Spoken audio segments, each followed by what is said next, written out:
Hi, this is Dr. Bob Dannenhoffer, the Public Health Officer from Douglas County, with another of our Facebook Lives. It's today, April 23rd, and this is a chance for you to get your questions answered. So send them to us, and Vanessa will send them to me on the screen, and I'll get them.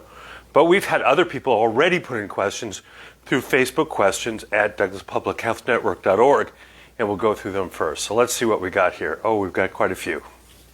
All right, but first, as always, we start with the world situation and then move down. So it's a funny time because locally we're doing great, and we'll get there, but we are having about the lowest number of cases we've had in 6 months. Yet the rest of the world is really struggling. So when I look at the world overall, this was the worst week ever. The most cases in the world ever this week. So this is treacherous time. And what we're seeing is some places in the world doing very well, like Douglas County, but then other places really struggling. Europe is struggling, South America is struggling, India is struggling, and the Middle East is struggling. So lots of places around the world are struggling. And what is concerning is they're struggling mostly because of the variants, but the variants are different in Europe and places in the East Coast that are struggling. They have the UK variant or the B117. India is struggling with the 617 variant, which is a totally different variant. And then Brazil and South America are really struggling with the P1 variant, all of which have different mutations. So it's sort of a concern because these mutations cause the disease to spread so much more quickly and really fill up hospitals. And the situations in some of these countries are pretty dire. We're hearing in Brazil that they're running out of oxygen, that they're running out of sedatives, so that people who are in the hospital are being intubated and not being able to be sedated. In India, there was a story this morning about an emergency delivery of oxygen because hospitals were running out of oxygen. And so worldwide, we are clearly not done with this. However, to the good, both Israel and the UK, two areas that had lots of disease early on, who started on vaccines, have brought the rate of disease down to a very low rate. So Europe is struggling except for the UK. The Middle East is struggling except for Israel, suggesting that vaccine is really our way out of this. The US, which had a little bit of a fourth wave last week, I think now is flat and maybe even slightly decreasing, although it's at a rate which is still very high, 60,000 cases a day and 700 deaths a day. 700 deaths is a lot of deaths. You know, we think about car wrecks, where we have about 40,000 automobile deaths a year. That's a little over 100 a day. This is 700. We talk about gun deaths, which are about 40,000 a year. This is which is a little over 100 a day. This is 700 a day. So this is a lot of deaths, and this is still a very high rate. And there's still places in our country that are struggling. So Michigan, Minnesota, Florida, and Texas are all struggling. And we worry because we're starting to note new and novel variants. We don't know how those are going to really affect things. In the U.S., the predominant variant is the B117 variant, which is the UK variant. And certainly when you've seen what's happened in Michigan and what's happened in Minnesota, that really is a bit worrisome. Oregon is clearly having, the rest of the state is clearly having an uptick in cases. And when you look at the curve in Oregon over the last 3 weeks looks terrible, with almost a doubling of cases from a low point a while ago. And we're seeing an increase in the number of hospitalizations, and especially of ICU hospitalizations, and especially of ICU hospitalizations needing something called ECMO. So ECMO, E-C-M-O, is basically a heart-lung machine. And it's a heart-lung machine that you put really desperately sick people on, and there's only so many of these machines, and basically Oregon and Washington are using them all at this point. So they haven't had to turn anybody away yet, but if we had a lot more cases, then people could get this. And this is usually what we use for young people. So older people, once you get to be 70 or 80, ECMO is just too hard on the system. But this is what we use on the 20 and 30-year-olds who are sick, and we're running out of that. And what the hospitals are seeing is that the hospitalization rate is high, and it's high mostly with young people. And we've seen the same thing here. So although our case rate is low, we're still seeing 6, 7, 8, 9 people in the hospital every day, and many of those are young people. So although locally we're doing great, I think in the last week we've had less than 50 cases, and our rate is low and staying low, the rate in the other areas in the state is really high and going up. And it's really all in the areas around us. So Josephine, Jackson, Klamath are having troubles. Lane is having a lot of cases. I think they had over 100 cases today. And so it's a lot of disease around us. Now, we think the disease in Oregon is mostly coming from spring break activities. So areas that have colleges have had real spread as college students have come back from spring break. We think we've also seen some in other parts of the state. They've just opened schools in the last few weeks, and that has certainly led to some increased spread.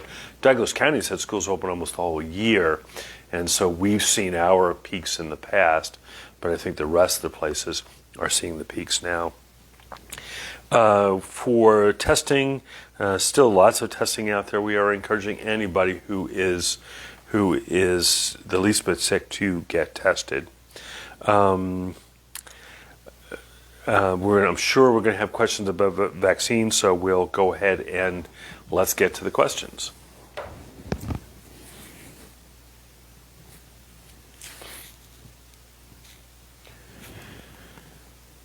Okay, so Paul says, tell us about the vaccine numbers, and Douglas County seems low, but we don't include the VA or the Cow Creek number. So for those of you who've been following for at least 8 weeks now, we have just been all over everybody's case because we do not have the numbers from the VA and the Cow Creek in the state numbers. So when they look at the vaccination rates in the state, they do this in a graph or a table, a map, where each of the counties is a different color, and the lighter blue suggests low vaccination rates.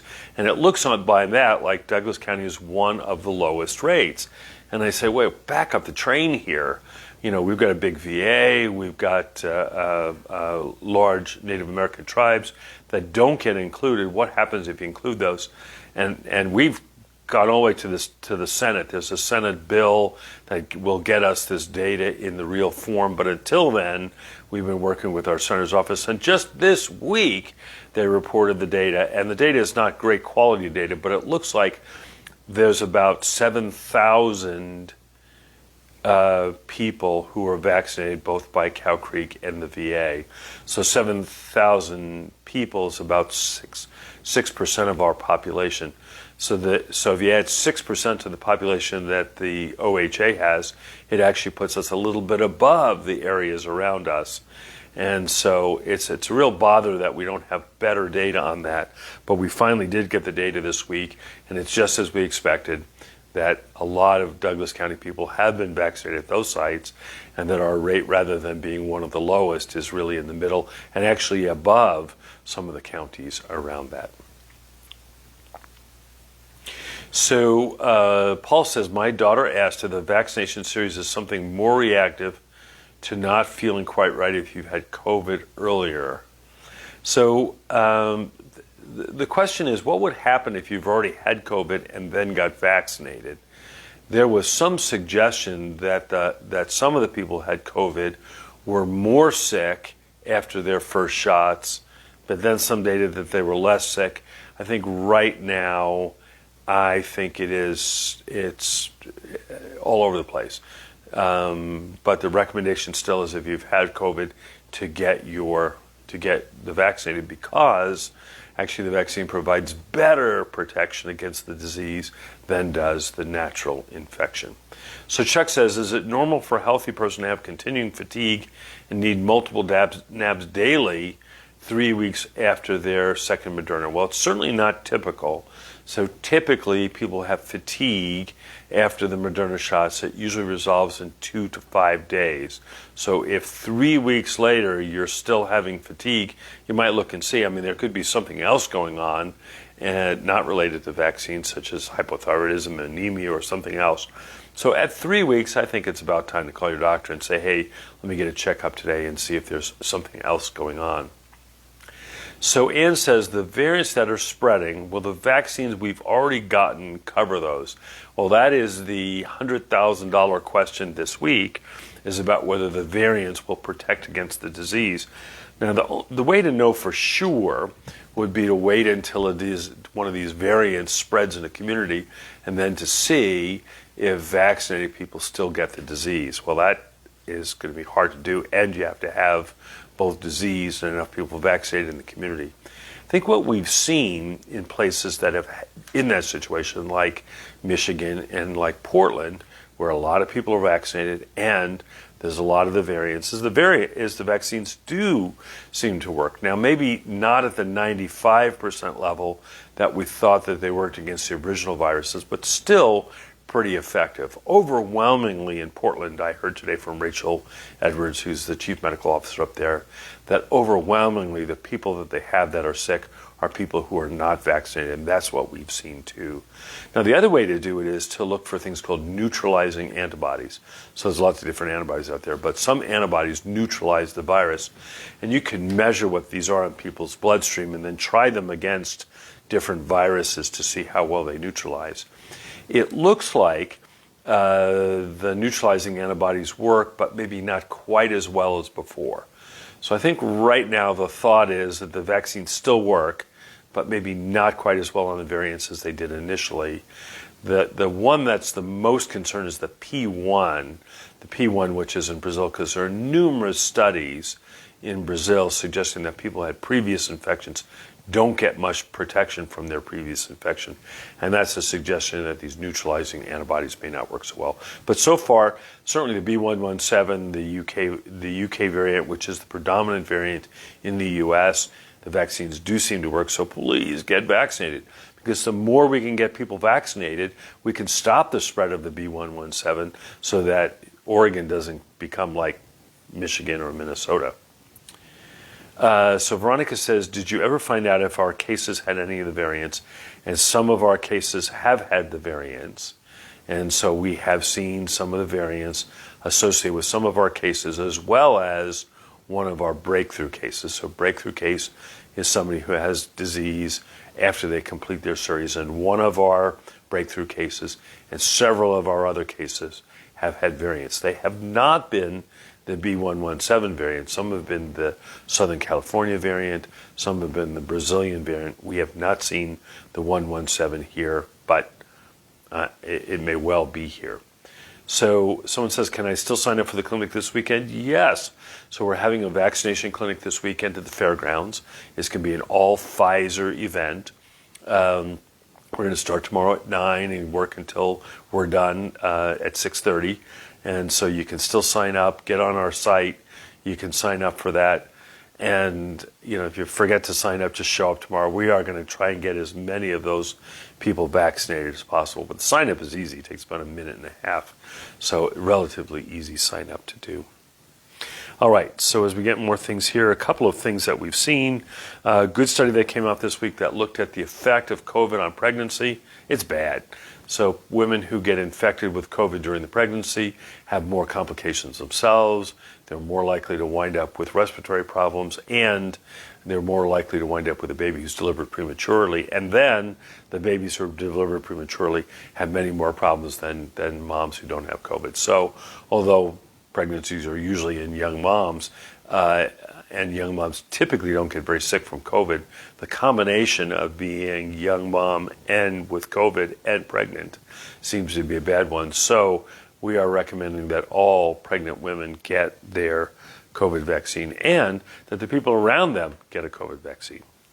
The other thing that we found is that it's very safe. So over 30,000 women got vaccinated and entered into this reporting system where they report themselves about any side effects.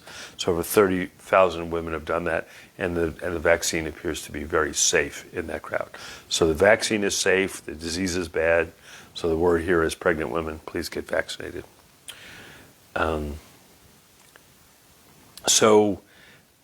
Is Douglas County still approaching the moderate threshold for reopening? Yes. So we are at 5 days into this measurement period. And remember, if we're less than 112 for the 14 days, then we would go into the moderate range. And looks like we're, if we continue on this, that there's a good chance that we'd be in the moderate range. Will the ICUs filling up change that? No. Will the ICUs filling up change is there were a lot of counties that would be in the extreme range this week, but the state said, well, because the ICUs weren't very full and we didn't have a lot of hospitalizations, they were not going to make these counties go into the extreme range. The governor announced today that they're going to recheck this next week, and if the hospital rates do seem to be up and the rates of disease in those counties are up, and they are in many of those counties, then they will go to the extreme range. And the extreme range is very complicated for businesses, right? It means no in-person dining. It means that gyms are mostly closed. And so that really is hard for areas, and most counties would not like to be there, and I certainly would agree with that. J&J. Okay, so what do we know about J&J? So the J&J vaccine is a single dose adenoviral vector vaccine made by Janssen Pharmaceuticals and distributed by Johnson & Johnson. It's been out for several months now. It has actually been a very popular vaccine because it had it was single dose, didn't seem to have more side effects than the others, so a lot of people wanted the J&J. Well, last Tuesday, they had found a number of cases where people had the unusual combination of clots, especially in the brain and the gut, and low platelets, kind of an unusual combination. That combination was also seen with the AstraZeneca vaccine in Europe, and then they noticed some cases in the U.S., so they put a pause on the J&J to do two things. One is to see if there were more cases. So once those first 6 cases got reported, they scoured around to see if they could find any more, and they did find another 9. And then the second was to warn physicians who care for people in the emergency room in intensive care settings that if you have somebody who's got low platelets and this thing, that heparin may make it worse, so to avoid using heparin.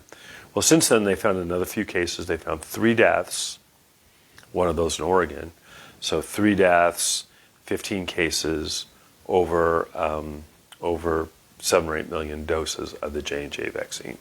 So they put this on pause, and the ACIP reviewed it today. And what they said was that the risk for people who are above 50 and men seems to be very low, far less than 1 in a million. The risk for women who are up to age 50 is maybe 7 in a million, so not 0, so about 7 in a million. And what they said was the vaccine, at that rate, the vaccine should be allowed to continue, but people should be warned of the option. So what does this mean? Well, it still means that the vaccine is for everybody, that the benefits of the vaccine far outweigh the risks. If you're a 65-year-old man, there have been 0 cases of this, so the benefits far outweigh the risks. If you were a 27-year-old woman, the benefits still outweigh the risks, but it's really your choice on what you want to do. So what's the Bob Dannenhoffer approach? Well, if you're over 50, if you're a man, get whatever vaccine you want. If you're less than 50 and a female, you may choose one of the other vaccines, or you may choose the J&J. I think those would all be great. So I always have stories, right? So let me go back to the story. So one of the stories that always comes up is about circumcision. So circumcision is removal of the foreskin, and it started as a religious procedure back in biblical times, and then it's proceeded, and in many countries, no boys are circumcised. So in Japan, other places in Europe, people do not get circumcised. But in the U.S. and Israel and some other countries, circumcision is done. And it is a series, and it's just incredible debate. people will go on passionately arguing that you should definitely get your boys circumcised so that they'll look like dad, they'll have fewer problems with the foreskin, there's a lower rate of cancer of the penis and a lower rate of HIV, so you definitely should get your boys circumcised. And then other people say, whoa, wait, let's back up the train. The foreskin is there, it's a natural thing, it's there. Much of the rest of the world does not circumcise their boys, and they seem to do fine. There's risk of cancer of the penis only happens in people with terrible hygiene, so just wash yourself. And this risk of HIV is not among people in the U.S. It was only seen in Africa. So you should never do it, and it's cruel and unusual punishment. So we have people arguing vehemently about what you should or shouldn't do, and the poor parents are like, I don't know what to do, what should I do? And so what I always tell parents is there's risks and benefits, and the risks and benefits for circumcision are really pretty even. I mean, it's really, I could argue both sides of it very passionately, and it's about even. And what I tell them is, you should make the decision you want, and then stick with it and be proud about it. Whatever decision you make will be the right one. And I will tell you, in 40 years of doing pediatrics, that seems to be right. That whatever decision they make tends to be the right one. If they decided not to circumcise the boys, that's great. If they decided to do it, that's great. So similarly with this, I think for people who want to get this vaccine, I think whatever decision you make is going to be a good one. So if you decide that you want to wait off and get the Moderna or the Pfizer, or you want to go and get the J&J, I think any decision you make is going to be a good decision. And I would just have you absolutely follow with that. I think our Tiger team, which originally was just going to have the J&J, will likely have both the J&J and the Moderna, and then people can choose. What we find that is if people choose, they're much happier than if somebody chooses for them. So if somebody comes in the office and they say, I'm thinking about circumcision, and I said, you should definitely do it, or you should definitely not, then that never goes as well as, here are the risks and benefits. Let you make the decision, and then you can decide what to do. So I think the whole way this was handled was just about perfect. So early on, they found some things, they took a pause, they gathered more data. I think this shows that even a very rare side effect can be found on a post-surveillance screening. I mean, 1 in a million side effect is, or 2 in a million. It's pretty hard to find. And that they found these suggests that the system works. So I think at this point I feel really comfortable. I think for people 50 and above, and for men especially 50 and above, I would get whatever vaccine you can get. For people less than that, it's your decision, and I would support whatever decision you would make. Now, decision not to get the vaccine, that might be something I would argue with you about, because I think the decision not to get the vaccine, even though you may be young and healthy, so you may be 26-year-old, your chance of getting really sick from this is pretty low. But it's not just about you getting sick. It's about you getting sick and then giving it to a pregnant woman, or giving it to your grandma or somebody else who might get really sick from this. And again, what we've seen is the vaccine works very well. When we've looked at teachers and people in education who were eligible to get the vaccine early on, almost all of our cases are coming from the unvaccinated group. So among vaccinated teachers, we've not seen a case. Unvaccinated, that's where all the disease is. Other questions. So what we are seeing in the country, and what we're seeing a little bit in Oregon and in Michigan, is that these new variants seem to be more serious in kids. And we don't know if that's because many of the seniors have been vaccinated, and so the kids just stand out more. But it does seem to be more. So in Michigan, they reported that they have 70 children in the hospital with COVID. It's a lot. So Grand Rapids is a city somewhere between Roseburg and Eugene in size. And they have 5 kids in the ICU in Grand Rapids. That's worrisome, right? So it's worrisome that what we're seeing now with the variants is more younger kids being infected. All right, let's see what else we got here. Another thing that came out this week was that those people who are the long haulers, so these people who had COVID, have symptoms later on, that they continue to have deaths, far more than you would expect, in the 3, 6, and now 9 months after their initial infection. And we don't know what this is about. They do not get counted as COVID deaths because they're outside of the range. But when they look at people who had COVID at that time, they're dying at a greater rate. And it may be that they've had some mental health issues. It may be that complications they've had from COVID, like decreased kidney function or decreased mental acuity, has led to other kind of issues. Again, our event tomorrow, we're at the fairgrounds, 9 a.m. to 6:30 p.m. We're going to be using only the Pfizer vaccine tomorrow. We're going to do it again in 3 weeks, so we can have a second event in 3 weeks to do it again. We really want to get people vaccinated. Even adding in the VA and Cow Creek data, we're still much less than 50% of the eligible people who have been vaccinated. You know, at 50% vaccinated, we're going to continue to have cases, we're going to continue to have hospitalizations, and we're going to continue to have deaths, and that's going to be really unfortunate. So really, if you have any questions, send them to me, and we'll talk about your questions on vaccine, because that's really else we need to do. So we're going to start, so this weekend, we're going to start our campaign. I think you'll see the breakout this weekend. It's called It's Your Turn. So when we've talked to people who didn't want to get vaccine, they've given a bunch of answers. So one is, well, I can't figure out the sequencing thing.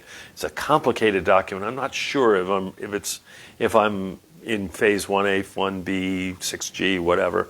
And the answer, I'd agree with you, it was really complicated. But at this point, that's all gone. At this point, everybody 16 and above is eligible. So if your question was before, am I eligible? The answer is yes, and now it's your turn. There were some people who suggested they didn't want to get the vaccine because they heard the vaccine was scarce and they didn't want to get in line in front of a 90-year-old woman. Okay, so that's very magnanimous of you not to cut in line for the 90-year-olds, but now there's plenty of vaccine for everyone, and so now it's your turn. What we've heard was that people thought early on, well, I don't want to be the first on the block to do anything new. That's okay. And so now we've had 100 million people in the country get vaccinated, and except for those 15 cases associated with the J&J, this has been a very, very safe vaccine. And since they looked at the J&J, they've also looked at the Pfizer and the Moderna to see if they have those similar clotting issues, and they don't. So if you were waiting to say, well, let other people go first and I'll see what happens, a lot of other people have gone first, and so now it's your turn. Other people have suggested that they don't want to do this because, you know, this is going to go away anyway, and so maybe I don't need to get vaccinated. The answer is very clear looking at these other places in the world that have had the resurgence of the variants, that you do need to step up, and waiting 3 or 4 months may give a chance for the variants to spread. So really do it now. It's your turn. And then the last group is there's been some people who just don't get anything done. They procrastinate about many things, and I'm among them. And they procrastinate about a lot of things, and they just haven't gotten around to it yet. And so I get that. But the answer, try to make it as easy as possible. And so if you're a procrastinator, you know what? It's your time. It's your turn. Please go and get a vaccine. We're going to try and do some fun things this weekend. They're going to do this social media wall thing, whatever that is, this social media wall thing this weekend. Our Tiger team is going to be out to the different areas. They were out this week delivering the Moderna vaccine. Next week they'll do both Moderna and the J&J. And so I think we're going to try and get as many people vaccinated as possible. If you had anything else, let me know. Yeah, so there's going to be a TikTok thing tomorrow, whatever TikTok is. My daughter apparently is a TikTok ace, but whatever that's about. If you have ideas of what could encourage people to step up and get their vaccine, please let us know. We're talking about raffles or incentives or whatever, and I don't know what the right incentive is. But if people have ideas about what they think a good incentive would be to get people to get vaccinated, that would be great. Now, one of the things that's happened is certain states have made these vaccine passports kind of illegal in their state. And I don't know what really to make about that. You really do want to know the vaccination status of people in some ways, and so who knows how the vaccine passport things are going to show up. One of the new things I think that we're going to see is I think we're going to see new guidance on masks. So right now it's sort of like all masks all the time, and as you know, I've said many times that masks outdoors are kind of not sure about that, because outdoors, especially if you're by yourself, your chance of getting this or spreading this is nearly zero. And a bunch of new studies have come out looking at this, suggesting that outside is an order or two of magnitude safer than indoors. And so we may see different guidance on masks. I think that current guidance is that if you're fully vaccinated indoors with somebody else who's fully vaccinated, you do not need to wear masks. If you're outdoors and you're fully vaccinated, you probably don't need to wear a mask unless you're in really close contact. And you don't need to wear a mask when a fully vaccinated person is an otherwise low-risk person, so like a grandparent and a grandchild. You probably don't need the masks. So Candy says, can a VA patient show up for the drive-thru clinic? Anybody can show up. We're not doing any other than we want people to be 16 or above. We're not doing any other eligibility. If you're from a different county, if you have a friend in Lane County who says, oh, I can't get the vaccine, have them drive down, because we'll take anybody and get these done. These vaccines are provided by the state and the feds. They're free. We're not looking for insurance information. We're not asking any kind of information other than your street address so that we can put you in the alert system. So Casey says, why do some folks get flu-like symptoms after the second shot and not the first shot? So it turns out that when you look at the reactions, they happen after both the first and the second. They're about 1.5 times more common after the second than the first. But interestingly, the placebo people even had a lot of side effects. So even people who did not get the vaccine had some fatigue, had some headache, had some arm ache. And so there's something about just the anticipation of getting a shot that does it.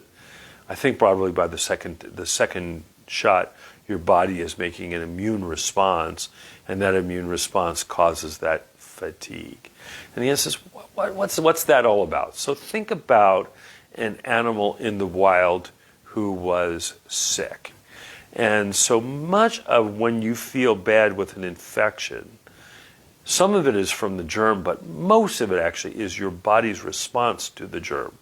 So the germs themselves don't cause fever.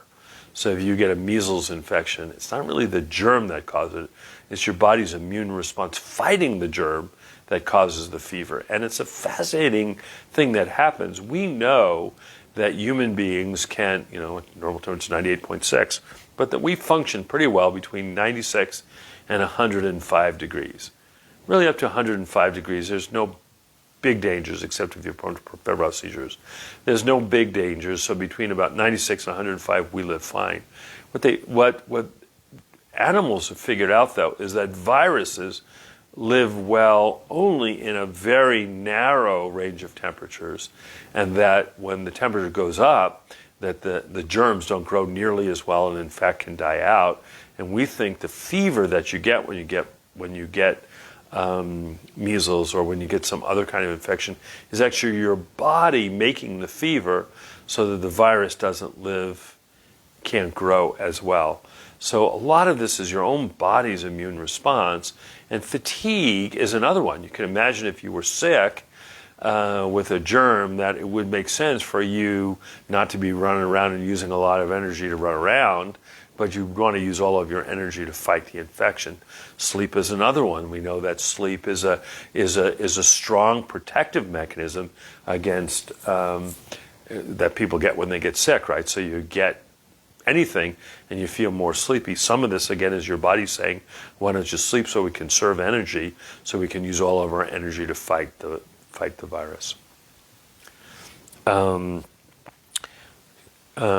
Couple more things here.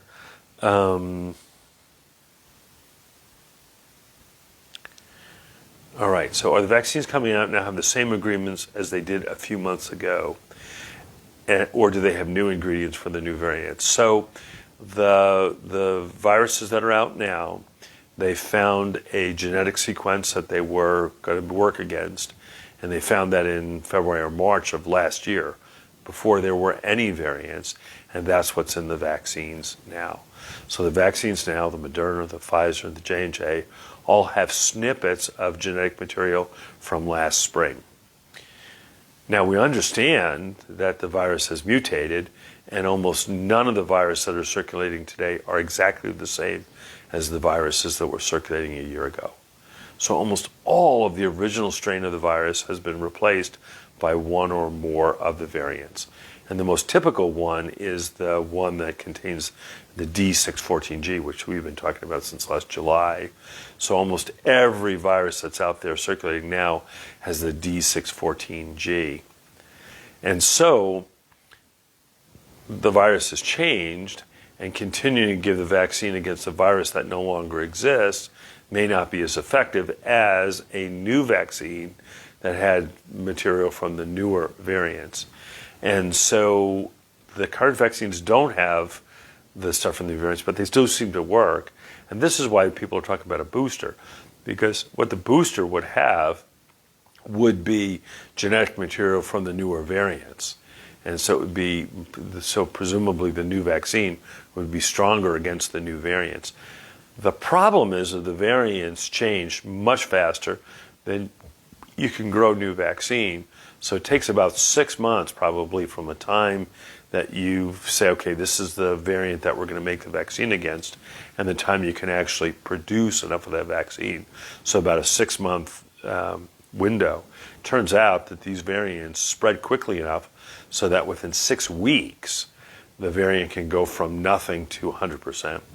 And so that's going to be one of the issues, is that the variants change much faster than we can make new vaccine. And the amount that the variants change is totally related to the level of background disease.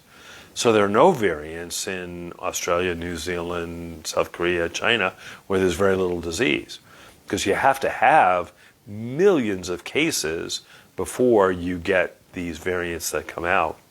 The concern is now, as remember the top of the hour here, we talked about a large number of cases in Brazil, a large number of cases in India, and this is where we're worried that the new variants are going to come from, especially India. India, incredibly densely packed, 300,000 cases in a single day, so lots of cases, really packed, and what we're worried here is that their already pretty deadly 671 variant is going to vary even further to something that has even different mutations that will make it either more contagious or escape the vaccine more. So that is something we worry about. Okay, well, we're getting to the end of the hour here. We'll give another minute for questions, and then we'll see again this weekend at the fairgrounds, a Pfizer event, 9 a.m. to 6:30. Everybody 16 and above. We're not asking for proof of residency or anything there. So if you have friends in other counties, you can tell them this is something nice to happen in Douglas County. They can come in Douglas County and get it. The last time we did this, there was almost no wait. We don't think there's going to be any wait this time. So if people want to come do it, I'll be there. You can say hello if you want, and we'll try and get as many people vaccinated as possible. Again, we think we probably want to get 70 or 80% of the people vaccinated to keep this variant from spreading, and we're not quite there yet. So please, please, please come this weekend. All right, that looks like it's it for questions. Thank you again. This again, Dr. Bob Dannenhoffer, Public Health Officer, Douglas County. Be safe and be kind, and I will tell you, especially in this last week, people have been incredibly kind. As I'm walking around town and seeing people have stopped and thanked everybody for what they're doing, and I tell them they're very welcome. This is what we're here for here, right? I mean, many times in public health, we're here and you're not exactly quite sure what public health is doing. But now this is exactly what public health does to help us fight this pandemic. And I'm really, really, really proud of what's happening here in Douglas County. And it doesn't happen alone. You know, we public health gets some of the credit, but there's really a lot of others that get credit. There's no way we could do this event tomorrow without the helpers that we have. So the county has helped us, especially the county commissioners, by freeing the way for us to use the fairgrounds. They've given us all the money that we need to go ahead and get this done. We're going to have a lot of volunteers from around the community and the Red Cross, and we're going to have lots of help from Aviva. They're the ones who are storing the vaccine and drawing it up and doing all those things. So they're doing an incredibly important job in getting this done. So it has been just a joy to watch everybody working together so well in this community. And I want to keep it that way. When I saw today that we had 6 or 7 cases and Lane County had almost 100, it sort of took my breath away. I don't want to get there. And the way not to get there is to continue to, masks and distancing, as well as to go ahead and get vaccinated. So thank you, everybody. Be safe, be kind. Thanks.